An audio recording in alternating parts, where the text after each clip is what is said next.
Hi! Good day mga ka-cutie! So for today's video is since bumabagyo dito sa amin, always parang magpo 4 days na nag-straight ng ulan, tapos yung ibang, actually yung ibang lugar is bumabaha na, no? So magluluto ako ngayon ng chicken arroz caldo. Yun, sinasalang ko na pala yung chicken. Ito. Ayan. Ayan. Prinito ko lang siya sa sarili niyang mantika muna, no? Ipapag-golden brown ko lang siya ng konti, and then bigisa natin siya mamaya. And also, ito na yung mga ginayat ko ng mga ricados. So, abangan natin.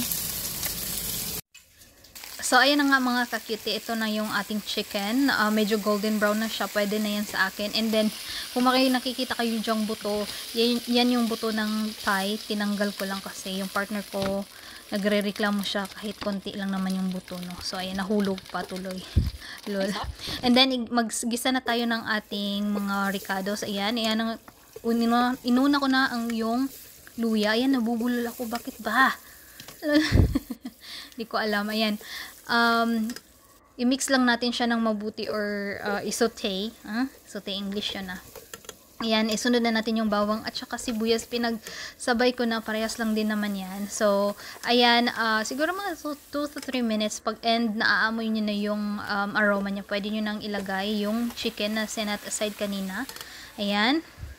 And, maglalagay na din ako dito ng annatto powder. Wala akong annatto seeds. Mas mabuti din yun kasi hindi na masyadong mahirap, no?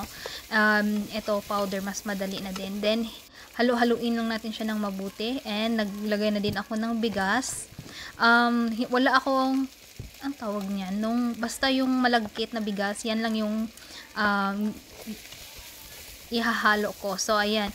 Naglagay na ako dyan ng asin, paminta, at saka yung MSG. Ayan. Halu-haluin nyo lang ng mabuti. Siguro mga 2 minutes, pwede na yan. And then, mag-a-add na tayo ng water. Konti lang muna yung nilagay ko. Tapos, later, dadagdagan ko yan siya. And, naglagay na din ako ng kalahating Knorr cube. So, ayan. Nagdagdag pa ako dito ng mga 2 takal ng tubig, no? So, para maging ganyan na yung itsura niya. Okay din naman siya kahit hindi masyado or pure bigas lang yung nilagay ko, no? So yummy pa rin. And, ayan na, luto ng ating chicken arroz caldo. Perfect yan sa ating malamig na panahon. Ayan, naglagay na ako ng boiled egg, yung garnish dyan. And then, pwede nyo kayong maglagay ng calamansi din. So, let's go mga ka-cutie. Let's eat!